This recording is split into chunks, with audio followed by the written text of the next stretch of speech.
Good evening, everyone. This is the December 2025 meeting of the City of Dorville Planning Commission.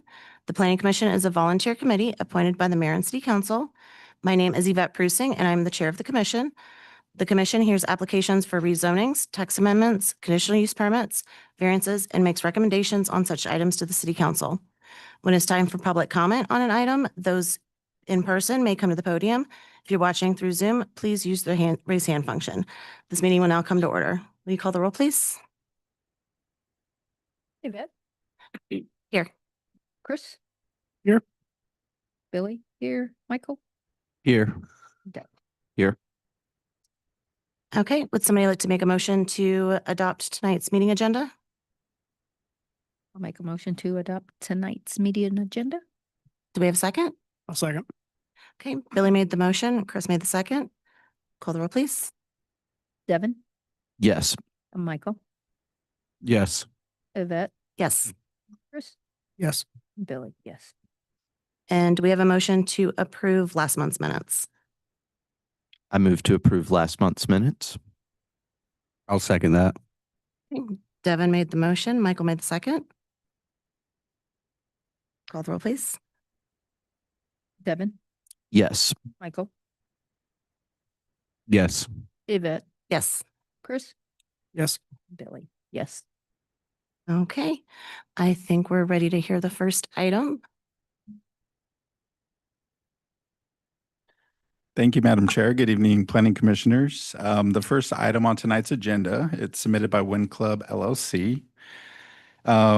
This is for an amendment to an existing conditional use permit that was approved back in October of 2023.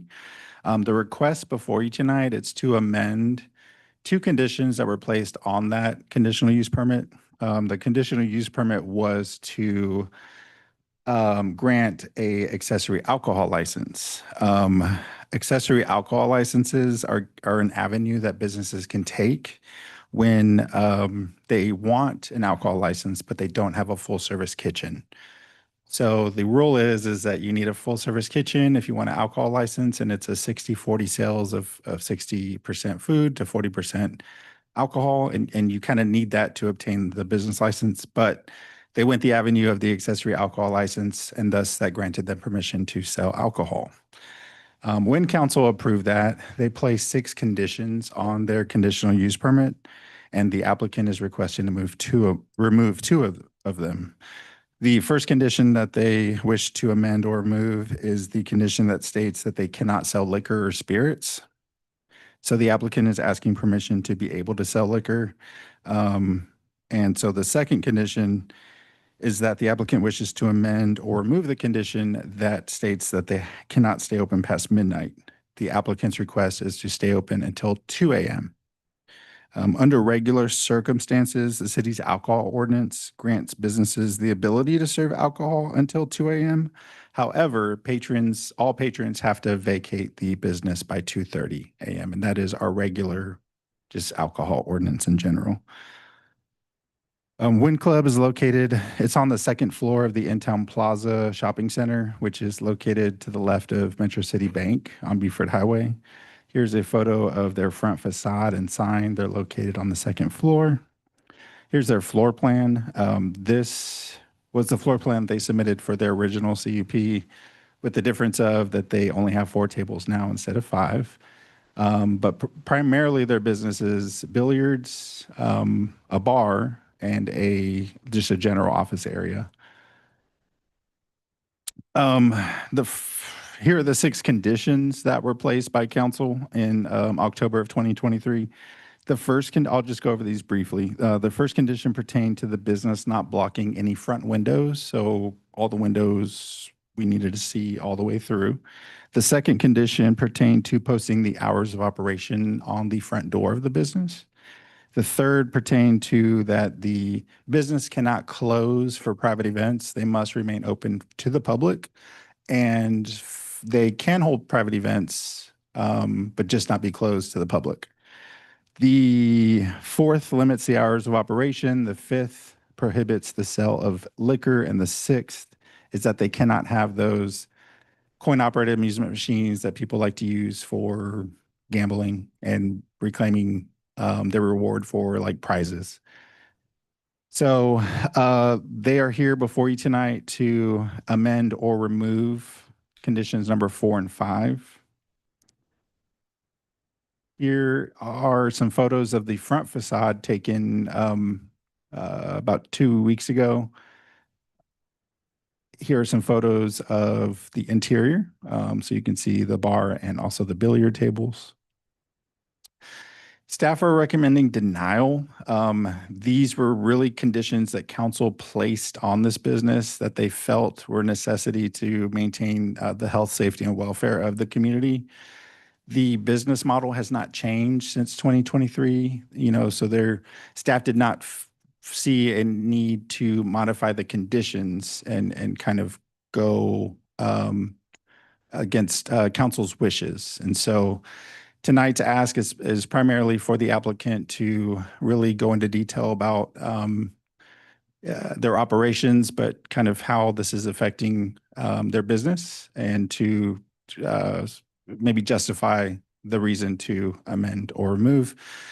Tonight, we do have the applicant available via Zoom, but also we do have the business owner and his daughter available in person tonight. They can either speak on their behalf about their business, but they're also here to answer questions as well. Thank you. All right, real quick. Can you go over the difference between the accessory alcohol use and just being a bar? Yes, so like just bar only. So the city of Dorville does not allow just bar only. You cannot obtain a business license if you're just selling alcohol. You need a food component. You need to have a full service kitchen somewhere inside the business, because there is a alcohol ordinance that requires a 40-60 sale. Food being the 60% that the business needs to sell, the 40% being alcohol sales. And that is the rule to obtain a normal alcohol license. So just being a bar is not And what's necessarily permitted. the percentage for the accessory use permit, alcohol versus non-alcohol, as far as sales go? So the accessory alcohol, there's the accessory alcohol license was, and this is a great question, it was created that all sales should not be entirely alcohol sales. There needs to be another form of revenue. And so in this case, they proposed that their billiard hall would be kind of their 60% form of revenue, and that they were going to do like a 40% sale in alcohol. So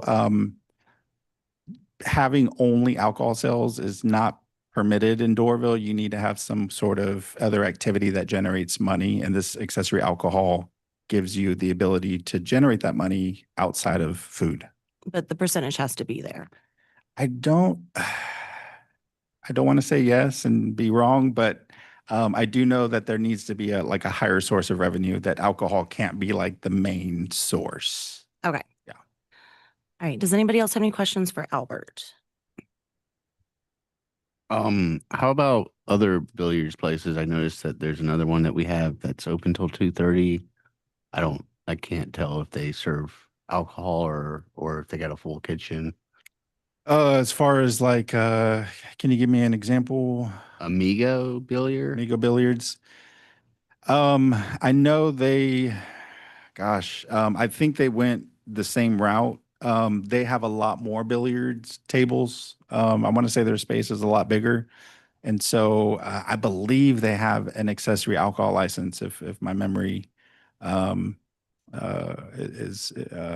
think I recall seeing them have a conditional use permit so that they can sell beer, wine, and I don't know if they sell liquor, but they do have the alcohol license component, and their main bread and butter is the billiard hall. Okay. I've got one too. Are there any other businesses that have accessory alcohol licenses in Dorville that either stay up until 2 or was there another condition? or sell liquor? Like, it just from a parity perspective, I'm just curious. Yeah, so one that comes to mind is the Art Exhibition Hub. You know, they are a kind of a museum, an exhibit hall, a kind of a cultural center. They sell, you know, liquor, beer, wine. They have obtained the accessory alcohol license, but their main sales are tickets and, you know, maybe the gift shop. But that would be, yeah, another example of who would have obtained one of these licenses for, you know, not having food sales. But similar, say bars, but similar establishments would, either have the full kitchen and go full 60/40 usually. Is that? That is correct. They would need to provide proof of sales monthly to the finance department, just to verify. Thanks. Any other questions for Albert? Okay, if the applicant would like to come up. And they're also here via Zoom as well. Yes, can y'all? Oh, Hi. hello. Hi. Hello, just state your name and you can have up to 10 minutes. All right. My name is Sean Wynn. I help manage the Wynn Club. Thank you, Albert, for starting off the conversation.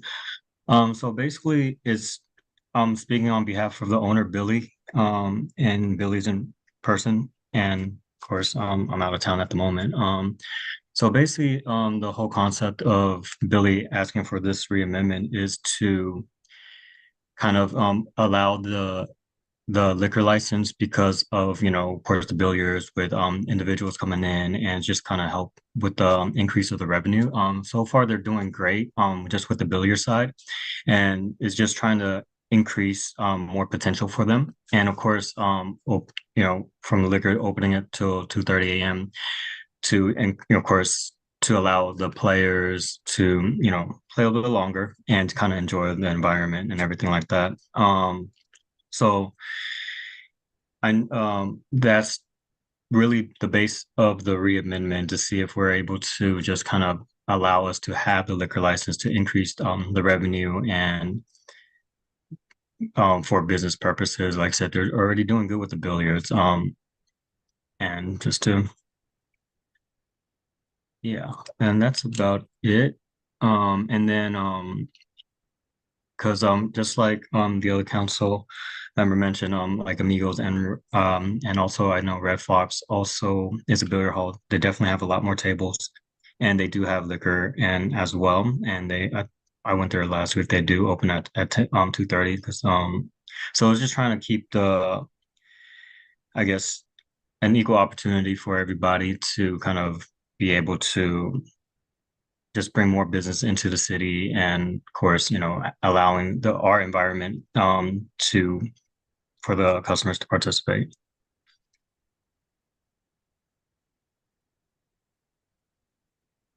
All right, thank you. Thank you. Any questions for the applicant? Yes, I do have one question. On the request, are you requesting for it to be open to 2 a.m. every day or just like on weekends? Weekends would be great. And then if it's allowed every day, then of course definitely. But the initial is definitely looking for the weekends. I do know, like, you know, with certain parts of the city, certain things can't open to a certain time. But it's just that extra weekend time could definitely help increase revenue for the Wynn Club, and those few hours do make a difference.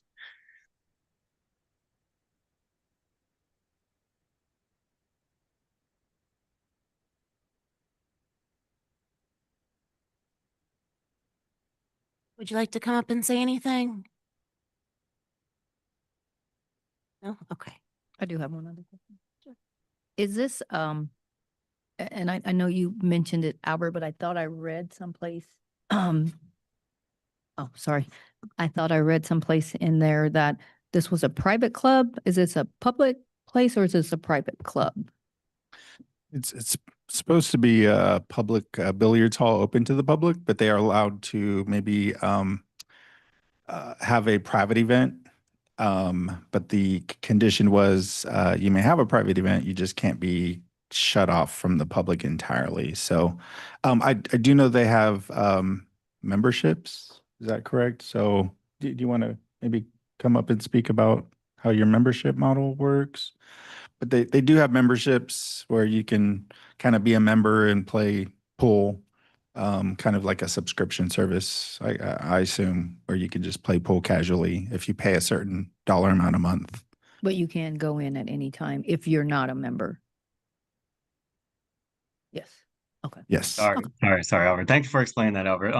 So yes, so they do have a membership, basically just like, say example, like a monthly membership, you pay basically like a prepaid card. So when you come in, they just, instead of, swiping your credit card or pay cash every night, they just take it out of that credit.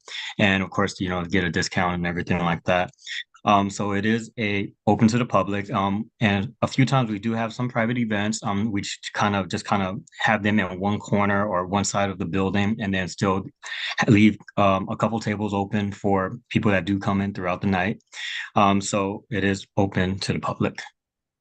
And hopefully that membership question was answered. Yes, thank you. Okay, you're welcome. Thank you. Albert, I do have another question for you. Looking at the map, there is only one bathroom. Is there a capacity number or how many people can be in there with just the one bathroom?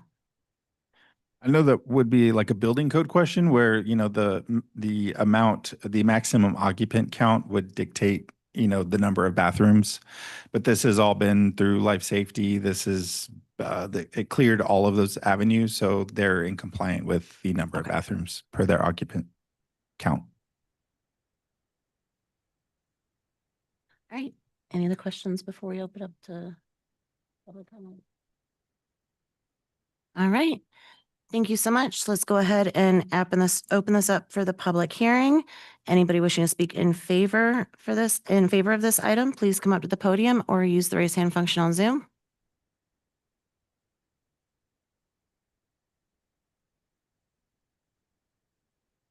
Okay, once you're pulled over, please state your name, where you're from, and you can have up to 4 minutes. That was myself, Sean Nguyen. I wasn't sure if that was part of the raising the hand thing. Well, if you'd like to speak in favor, you can have up to 4 Oh, minutes. yes, definitely. Well, as a customer beforehand, before I started managing the place, I did go to the Win Club to play pool, and me and my friends do enjoy the environment. Of course, myself, I don't drink like that, but my friends do, and they, come in, we socialize, we basically, like almost every Wednesday, we do have me and my friends do have a gathering there just to kind of, meet together, interact and share the stories for the week. But we do play pool. We do enjoy the environment. It's very clean. It's very safe, and the tables are good. So in comparison to other billiard places, this is actually a really good place for us. And then of course, we got the reviews on Google as well to reinforce that. So we are getting new customers as well every week. And so the potential, of course, is like people are enjoying the environment and they like the atmosphere and just would request for, the liquor for them to, enjoy and everything like that. Thank you. All right, thank you. Anybody else wishing to speak in favor? Okay, we'll close that portion. Anybody wishing to speak against this item, please come up to the podium or use the raise hand function.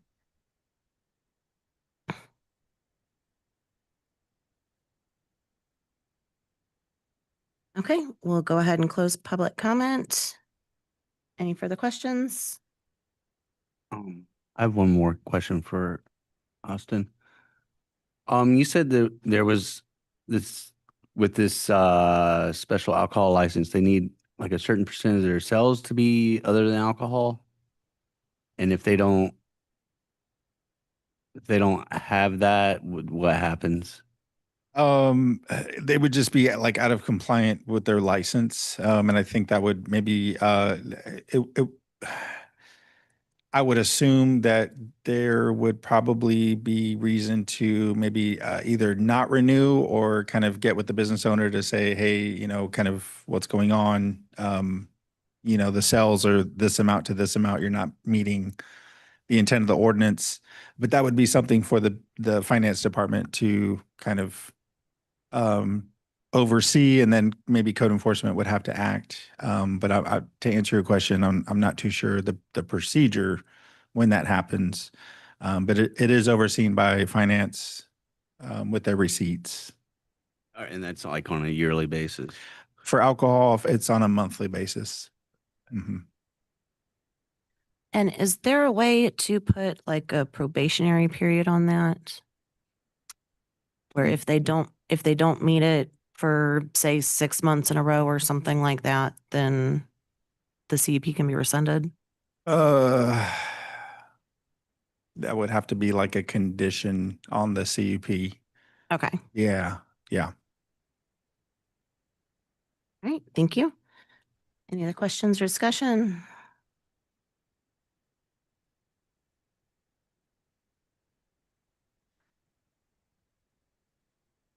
Okay, would somebody like to make a motion?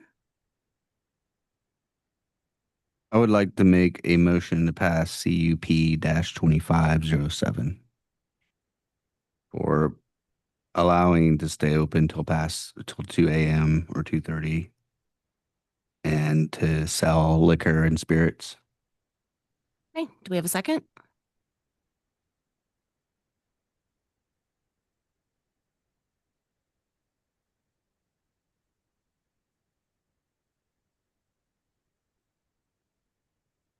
Okay, motion fails. Would somebody like to make a different motion?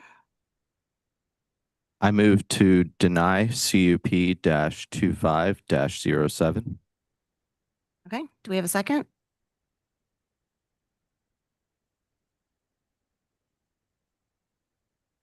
I'll second. Okay.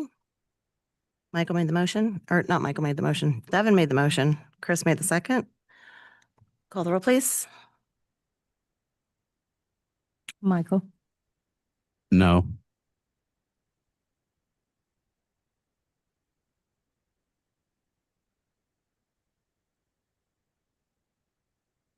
Devin, Yes.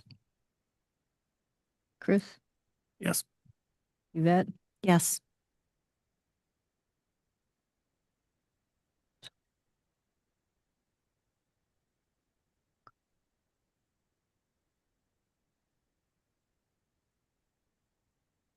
and myself, yes.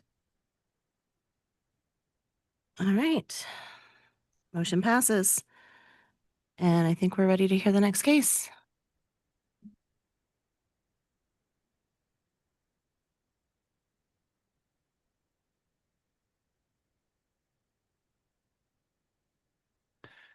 Thank you so much. The second item on tonight's agenda, it's a variance request submitted by Mr. Steve Alderman for his home address located at 3604 Wilton Avenue, which is zoned R1.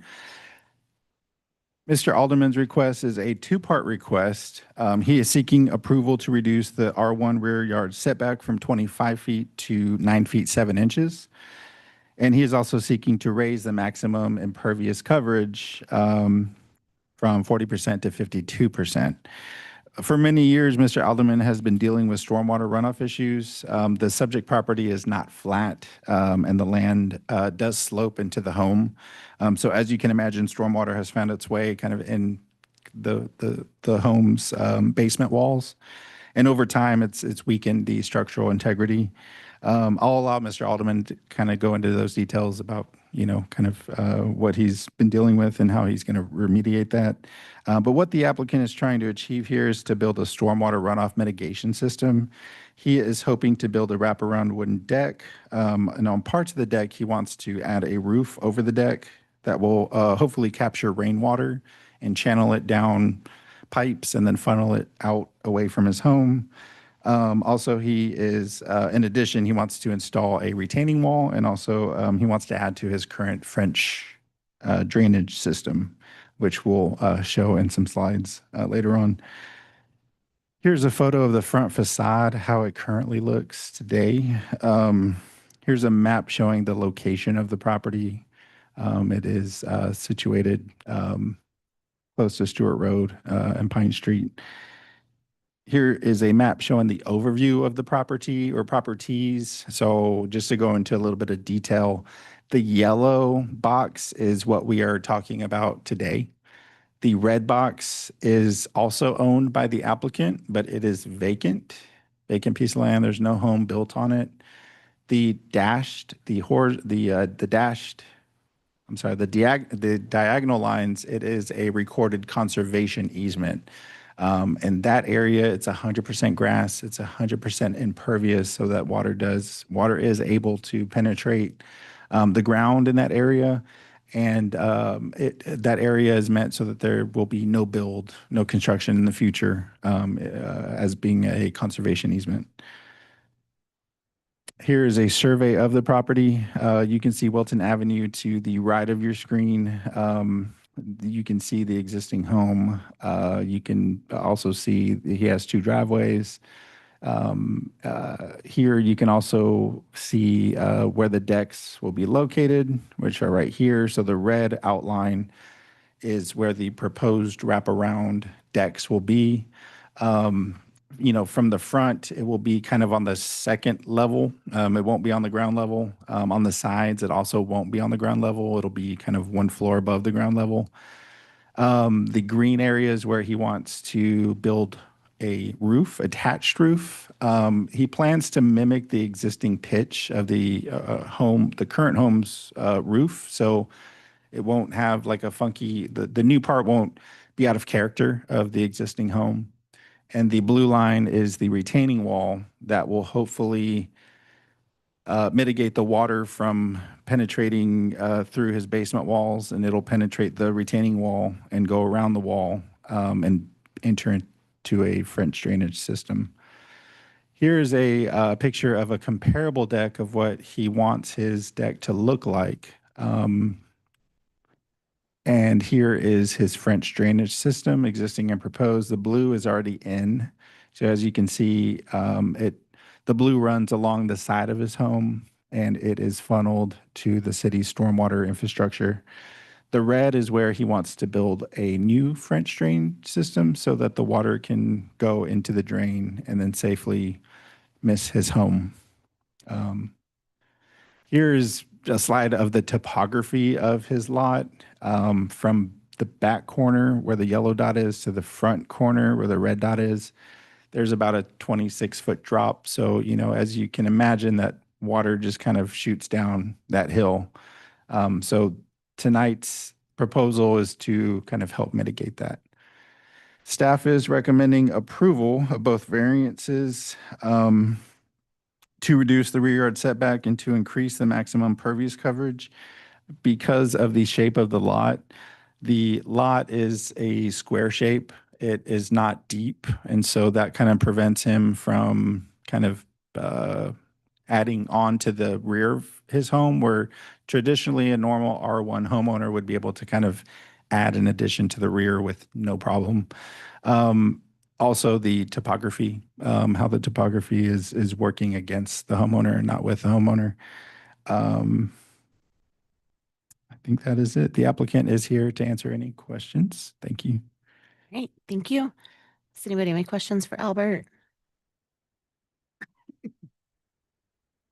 I have one question. That easement, that's not included in the impervious or in this lot? It is not included in the yellow parcel. It's separate from his home address parcel, but it is adjacent to it, and it kind of acts like it is a part of his parcel, but it's not a part of his parcel. So like if it was a part of the parcel, maybe we wouldn't have the issue about the maximum impervious coverage, but because it's not, we had to kind of go with. And that it's a completely separate parcel from the other adjacent one as well? It is attached to the adjacent one, but I just wanted to show the diagonal lines that it was like conservation easement, no build, but it is attached. It's a flag shaped lot. The red one, it's a kind Okay, of thank you. flag. All right. All right, if the applicant would like to come up to the podium and state your name, and you can have up to 10 minutes to speak. Yes, hey, Steve Alderman. This is my house. It's up for discussion. I don't know, is there any way to bring the pictures of the basement up? Okay.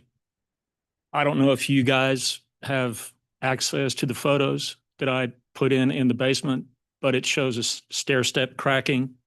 It shows on the west basement wall where I plan to excavate out and put in the retaining wall and the French drain to stop the water pressure, hydrostatic pressure. It shows a horizontal crack. And when you see a horizontal crack in a foundation wall, it's showing that the pressure is bowing. That's stair step. So that's in the northeast corner. And the horizontal crack is on the west wall. Keep going. Keep going.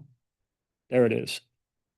So that's the west wall. And what I would do is excavate out there, relieve the earth pressure on it, and that would also relieve the hydrostatic pressure. And that's also where I'm putting the rear deck, and we'll cover it. So again, there won't be any more rain coming down. The rain couldn't get into it. Right now, when we have a heavy rain over a certain amount of time, a few days, it floods. So I've got a basement that really I can't use. And there are some lolly columns. I don't know if you can push onto those. So if you look, that's far away. If you go back one, you can see the bubble. I don't know if you guys can see it, but that column, the whole west part of that house is pushed in. And eventually it's going to fail if we don't do something with it. So that's the mitigation plan. And unfortunately, the rear yard is 25 feet. So I've got zero, without requesting the variance, I've got no way to excavate out, put a retaining wall in, put a French drain in, put a deck over it, cover it, stop the water from getting in. And then we're going to take the water. We're not going to let it channel into our neighbors. The neighbors to the, it would be to the south. It'll channel away from the neighbors. That's the French drain connecting also to the existing drain. We'll take the downspouts, do the same thing. We won't just put the downspouts and let the water go. We'll put that into the French drain system leading off to the city stormwater. And then the front porch is just really to, I think it's a shame that we've pushed everything to the backyard. We like the community feel, a nice big front porch, wave to the neighbors, see the dogs walk, whatever. Put some plants up there. It's just really to make the house better. But the rear, it's needed. If we don't do it, the house it'll end up having to be condemned.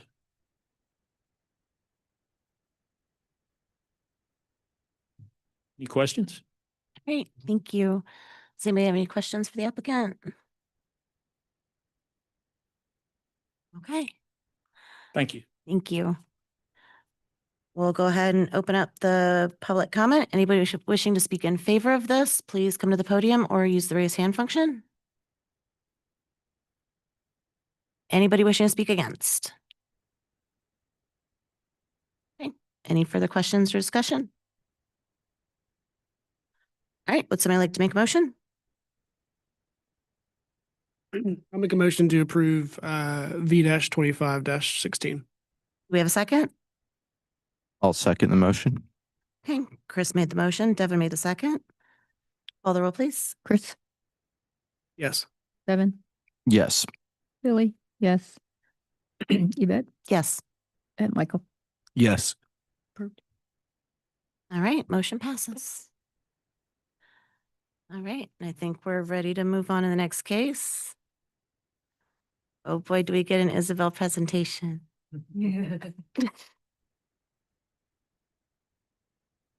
Good evening, planning commissioners. Isabella Wasada, the city planner. Now we're talking about V-25-15, which is taking place in 2709 Mill Court. The applicant is Warren Simmons, and the request is for a brand new house It is to encroach into the rear yard setback and take it from 25 feet down to 6 feet. The applicant purchased the property and the home had been demolished after a tree branch had fell on it. And now the applicant is applying to build a brand new single-family home. The home is proposed to be 3,000 square feet and 2 stories. So here you see it's already gone. There was a demolition permit that was issued in May. And here is the property location at the end of Mill Court. And here's the site plan showing the property. So as you can see on the property, it is shaped a little bit differently than a lot of other properties in R1. The property has a narrow front property line of only 38 feet. So this forces the house to have to be built a little farther back compared to the other houses in R1. And here you see where the lot line is for the 25-foot rear setback line and how much of the house is going to be past that line. And here's the previous home that was at this location. You can see on here that the previous home had encroached on the rear, but also the side setback. So due to the natural constraints of the lot shape, where the staff is recommending approval to encroach into the rear lot line from 20 and take it from 25 feet down to 6 feet. Any questions? Staff's recommending approval. All right. Any questions for Isabel?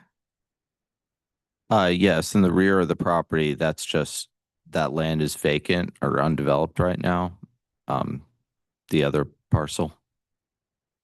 And also the applicant is here today if you had specific questions on the rear of the lot.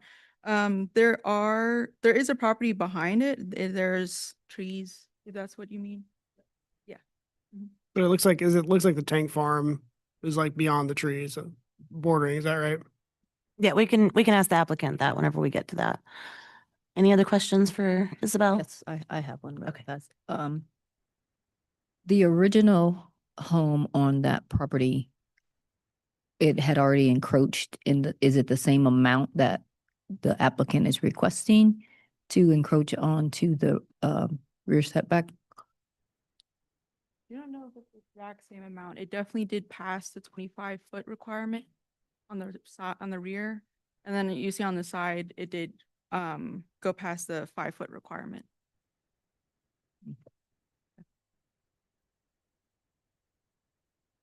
Right. Any other questions for Isabel? Okay. If the applicant would like to come up, please state your name and you can have up to 10 minutes. I don't know. I'm going to warn you, he looks kind of like trouble. Good evening, Planning Commission. Warren Simmons, 2708 Mill Court. So yeah, I bought this lot right after Hurricane Helene, and these were my intentions, just to demo it and build the house. The previous house did have the side encroachment and the rear encroachment, and I think it was 6 to 7 feet to be exact. And I think I'm at 5 or 6 feet. It's right around the same. I don't know if it's the exact, but it's within 2 feet. And I deleted the side setback. I made sure the house got pinched in and I don't encroach on the 5 foot. But anyway, it's an irregular shaped lot. I had tried in the past to buy the rear property in the back to square the lot off so the house would not encroach on the 25 foot. And I dealt with it's a AmeriGas lot. It's a 9-acre lot going, it's a tank farm that goes out to Woodwind, the front. So there's 6 acres, then there's a creek, and then there's these back 3 acres or something, and they can't build on it because they have to go over the creek to build on it. So I thought it'd be an easy win for me since it has value to me and no value to them. And I tried and they just wouldn't even listen. So that sort of failed. But I did try to do that so everything would be kosher, but it didn't work out. But yeah, so I'm just trying to mimic the same footprint in a sense of the old house on the encroachment, but delete the side variance and not have to ask for that. And that's it. Any questions you guys have, I'd be more than glad to answer. Okay. Thank you. You're welcome. And I was just kidding about you being in trouble. No, it's a known fact, public knowledge. Any questions for the applicant? Have you looked at flipping the layout of the house, like a mirror image of it and seeing if it fits on the lot a little bit better or? Yes, sir. I've done left and right garage, and there was a slide on it, but it's still the same width, whichever way you go on the yeah. So if you flip that, it still encroaches because the living room on the right does encroach the 25-foot setback on the left.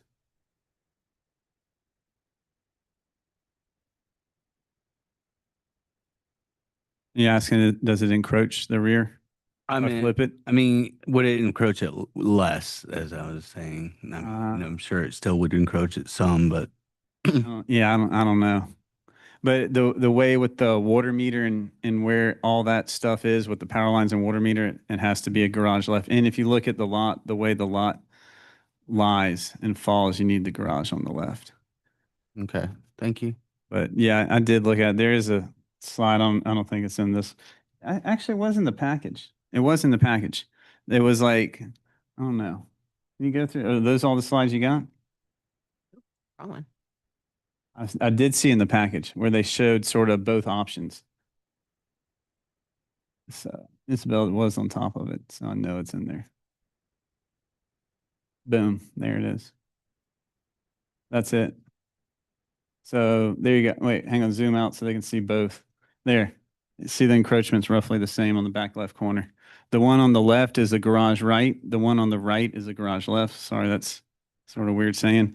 I'm going with the option on the right with the garage on the left. But if you see the back corner.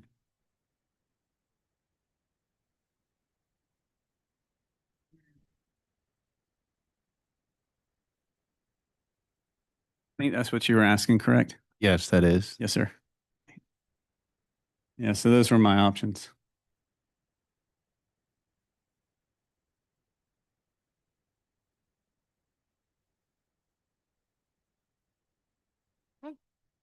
Any other questions for the applicant? And to Planning Commissioner Gilmore, it is a undeveloped lot back there. As I said, it's a Marigas that they can't build on it. It's too close, I think, for them to cross the creek and make anything. So, but all this build is not within any 75 feet of the creek for my build. So that's why there's no stream buffer or anything, if you were going to ask that. All right. Thank you. You're welcome. And let's go ahead and open up the public comment. Anybody wishing to speak in favor of this, please come up to the podium or use the raise hand function. And anybody wishing to speak against? Okay. Any further questions or discussion? All right, would somebody like to make a motion? I'll make a motion to approve V-25-15. Okay, do we have a second? I'll second. Billy made the motion, Devin made the second. Call the roll, please. Billy, yes. Devin, Yes. Yvette, Yes. Chris, Yes. and Michael. Yes. All right. Look forward to seeing what it looks like. All right, and I think we're on to the final presentation. All right. So this last item on the agenda, it's a conditional use permit for a massage and spa establishment located at 5938 Buford Highway in Suites 103 and 105. This is within the T5 zoning district. And this was submitted by Zen Relaxation Massage LLC. The background behind this application is that the applicant is taking over an existing massage and spa establishment known as Treat Your Feet. The existing Treat Your Feet establishment has been in operation since at least 2011, but our digital records, business license records don't go past 2016. So we really don't know like the kind of the true date of when the business was established. But we can go back on Google Street historical view, and we see that the business was there since at least 2011. Also, our zoning records do not show that there was ever a conditional use permit for the massage use itself. So today's ask is purely about going through the process and obtaining the correct document for this use for this zoning district. So for this use in the zoning district, a CUP is required, and we just want to have them be legit due to the new business owner coming in. So we didn't find any conditional use permit in our records. We also asked the existing business owner if they had any proof of conditional use permit approval, and they could not find any in their records. So this is the avenue that we're taking. When the business was first established, it's important to note that this property was zoned C2, which no longer exists. And the zoning ordinance back then, C2 did require CUPs for this specific use. So I just kind of wanted to put all that out there, that it was required back then, and then today is just kind of a cleanup. So the Treat Your Feet business, it's located in the Plaza One Shopping Center. You're probably familiar with this area. It's along the Buford Highway, Oak Cliff, and New Peachtree Road corridors. It is facing Buford Highway, located on the first level. Here is a rough sketch of their existing floor plan. So you've got a lobby area, you've got some rooms, some couples rooms, and some other areas. Here is a photo of their lobby when a customer walks in. Here's photos of their hallway leading into their massage rooms. So as you can see, very well done, very built out, very well designed. Here's a photo of one of their private massage rooms. So all that to say is we're recommending approval due to that this is an existing business operating under the same business model. So they're just kind of purchasing the old business and making it their own. Per the massage ordinance, city ordinance, we're only allowed to issue 4 massage licenses per every 10,000 residents. So currently we have 3 massage licenses issued current. So if approved, this would maintain that 3rd license because the old owner is moving out, new owner would be moving in. And so we would still be meeting that massage ordinance for licenses issued. I believe that is all. The applicant is also here to go over anything and answer any questions. All right, Thank thank you. you. I have a question about the, is that enforced by the city that 10,000 people would that have 4 massage parlors in the city? Say that one more time. So the last comment that you were saying that we're allowed to have 4 CUPs for massage parlors? Or massage licenses issued citywide per 10,000 residences. So if there were already 4 massage licenses issued, and this is a hypothetical, we wouldn't be able to entertain a new CUP for like a 5th license to come in because we've maxed out. Okay. And have you looked at doing an audit to make sure that there's not any other massage places that are unlicensed?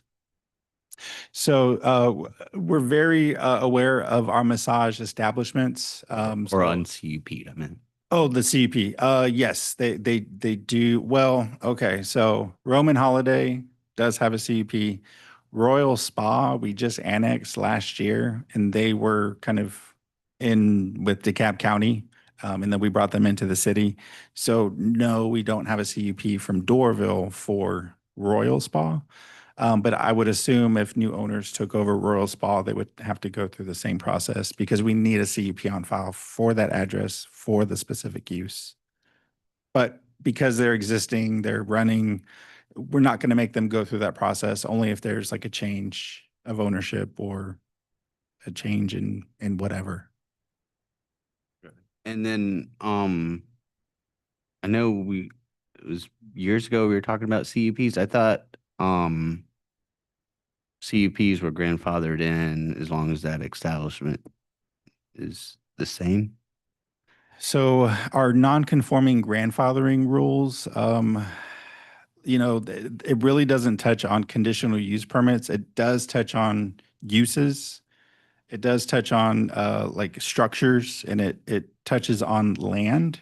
But it doesn't, it's not, there's no language that states that if they have a CUP, then they're grandfathered in and they don't need to obtain a CUP. Like from a new owner or an owner change. Correct. The grandfathering of a use would apply if a use is like permitted or not permitted by right, then another user can come in and take over that business. Whether it's permitted or not, that doesn't apply for a CUP. I'm trying to find a better way to explain that so it makes more sense, but we don't have language that states the CUP is that the grandfathering applies to CUPs. Okay. And from my understanding, they didn't have a CUP to begin with. We could not find any records that said. So this is just tidying up all the paperwork. Yes, yes, yes, yes, and that's a good point. So you're saying that we would be maxed out on our CUPs for massage parlors after this? Not at the moment. This would be a swap out of the third license that we have that's issued, the 3 out of the 4, because the old owner is going away.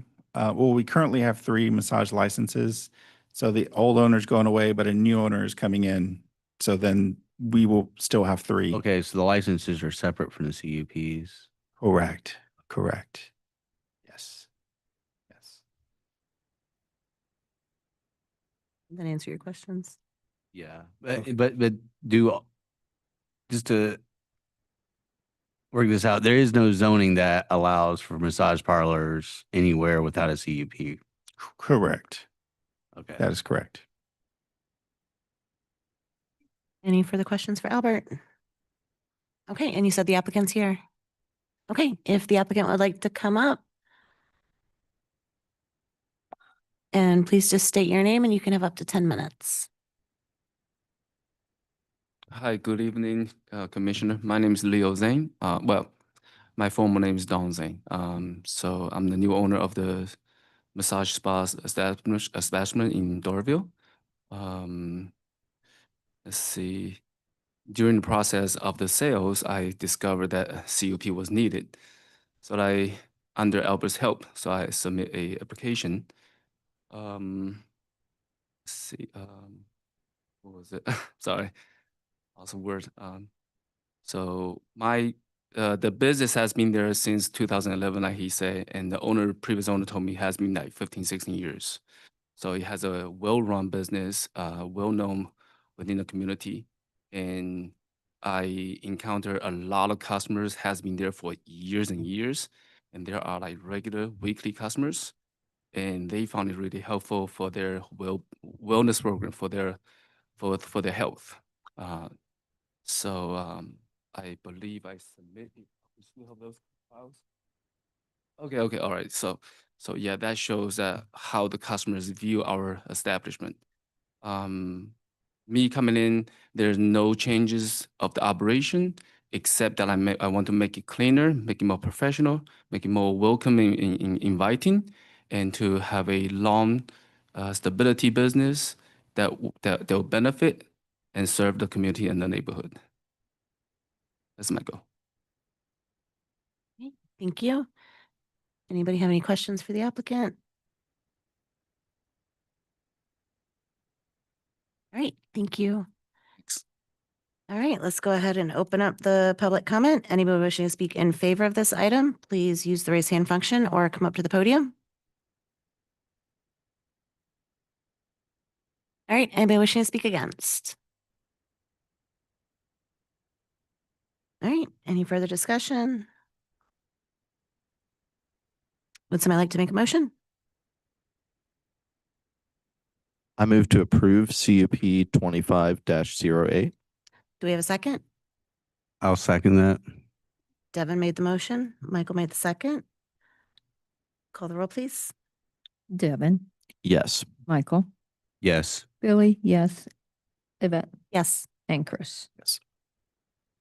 Approved. All right. And this will go to City Council in 2 weeks. Thank you. And I think that was the last item. Are there any staff comments? No, I just want to wish everybody, joy during this holiday season, however you celebrate. Please do it with friends, family, and enjoyment. And we certainly appreciate all of you all. So I hope y'all have a wonderful holiday. So thank you so much for everything y'all do. And we certainly appreciate y'all. So thank you very much. All right. Thank you so much. Would somebody like to make a motion to adjourn? I move to adjourn. I'll second. Devin made the motion. Michael made the second. Call the roll, please.